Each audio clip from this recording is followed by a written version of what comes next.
کسی زمانے کی بات ہے کہ کسی گاؤں میں ایک شخص رہتا تھا۔ وہ بہت زیادہ غریب تھا۔ روز بروز اس کے حالات خراب ہوتے جا رہے تھے۔ ایک دن اس نے اپنی بیوی سے کہا کہ وہ ایک رئیس آدمی کے پاس غلامی کرنا چاہتا ہے تاکہ اس غربت سے نکل جائے۔ بیوی یہ بات سن کر بہت پریشان ہوئی، لیکن جب اس شخص نے بہت اصرار کیا تو بیوی نے اجازت دے دی۔ اس کی بیوی نے ابھی پہلا بیٹا بھی پیدا نہیں کیا تھا۔ وہ شخص اپنی بیوی کو بھری جوانی میں چھوڑ کر کسی رئیس آدمی کے پاس غلامی میں چلا گیا تاکہ آنے والے بچے کے لیے بہتر مستقبل بن جائے۔ اب وہ اپنے گھر سے کافی دور تھا۔ اس نے 20 سال تک اس رئیس آدمی کی خدمت کی۔ 20 سال کے بعد اس نے اپنے مالک سے اجازت لی کہ اب وہ گھر جانا چاہتا ہے۔ وہ رئیس آدمی بہت سخی تھا۔ اس نے بہت ساری بکریاں، گائے، بھینس اور اونٹ اس شخص کو تحفے میں دیے اور وہ شخص اپنے گھر کے لیے روانہ ہو گیا۔ واپس آ رہا تھا کہ اس کا گزر ایک صحرا سے ہوا جہاں اس کی نظر ایک جھونپڑی پر پڑی۔ اس نے سوچا کیوں نہ رات ادھر ہی گزاری جائے۔ اس جھونپڑی میں ایک درویش آدمی رہتا تھا۔ رات کو جب کھانا کھا کے فارغ ہوئے تو اس شخص نے درویش آدمی سے کہا کہ مجھے کوئی نصیحت کرے۔ درویش مسکرا کر بولا، ٹھیک ہے، میں تمہیں نصیحت کروں گا، لیکن میں نصیحت کرنے کی قیمت وصول کرتا ہوں۔ اس نے قیمت پوچھی تو بزرگ درویش کہنے لگا کہ ہر نصیحت کے بدلے تمہیں ایک اونٹ مجھے دینا ہوگا۔ اس شخص نے بزرگ درویش سے کہا کہ میں بہت مالدار ہوں، نصیحت مل جائے تو اونٹ کی کوئی بات نہیں۔ بزرگ نے پہلی نصیحت میں کہا کہ جب بھی آسمان پر تارے ایک لائن میں دیکھو تو فوراً کسی پہاڑ پر چلے جانا، کیونکہ اس وقت سیلاب آئے گا۔ اس شخص نے کہا یہ نصیحت تو کسی کام کی نہیں، مجھے کوئی اور نصیحت کرے۔ بزرگ درویش کہنے لگا تمہیں اب نئی قیمت ادا کرنی پڑے گی۔ اس نے ایک اور اونٹ درویش کو دے دیا۔ بزرگ کہنے لگے کہ جب بھی کسی شخص کے آنکھوں میں اپنے لیے بہت زیادہ محبت دیکھو، اس کی آنکھوں میں شیطانی چمک دیکھو تو اسے بچنا، کیونکہ وہ تمہیں قتل کرے گا۔ وہ شخص منہ بناتے ہوئے بولا یہ نصیحت بھی کسی کام کی نہیں ہے، آپ مجھے اور کوئی نصیحت کرے۔ اس نے ایک اور اونٹ بزرگ درویش کو دے دیا۔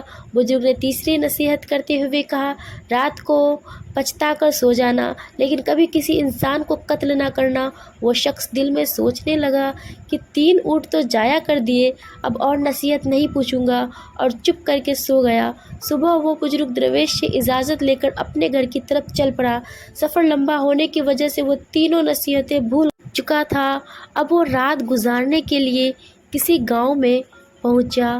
جب وہ سونے کے لیے اپنے بستر پر لیٹا تو کیا دیکھتا ہے کہ تمام ستارے ایک لائن میں ہیں۔ اس کو فوراً بزرگ درویش کی نصیحت یاد آ گئی۔ اس نے فوراً اٹھ کر شور مچا دیا کہ گاؤں والوں، پہاڑ پر چلو، سیلاب آنے والا ہے۔ یہ سن کر لوگ اس کا مذاق اڑانے لگے۔ اس نے گاؤں والوں کو بہت سمجھایا، لیکن کسی نے اس کی بات پر یقین نہیں کیا۔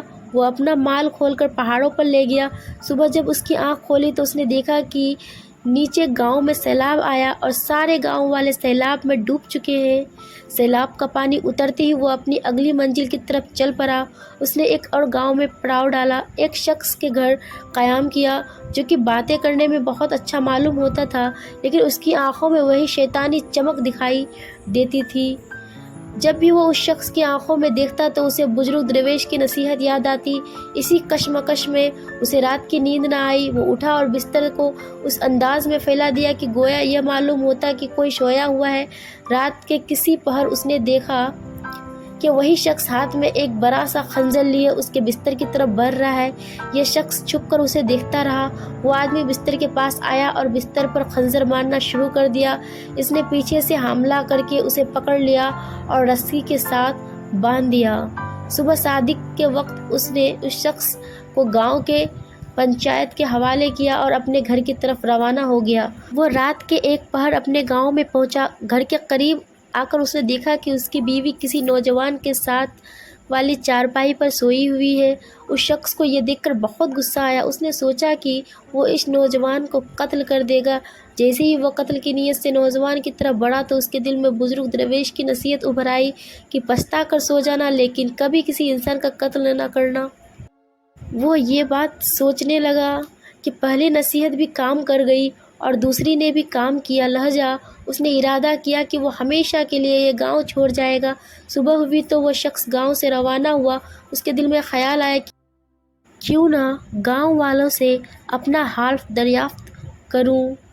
چنانچہ جب اس نے گاؤں کے ایک شخص سے اپنا ذکر کیا تو وہ شخص کہنے لگا کہ وہ غریب آدمی تھا، برسوں پہلے وہ روزی روٹی کمانے کے لیے یہاں سے چلا گیا، وہ واپس تو نہیں آیا، لیکن اس کی بیوی اور ایک بیٹا گاؤں میں ہی رہتے ہیں۔ اس کا بیٹا اب جوان ہو چکا ہے۔ اب اس کے ذہن میں یہ خیال آیا کہ وہ میرا ہی بیٹا ہے جو میری بیوی کے ساتھ والی چارپائی پر سو رہا تھا۔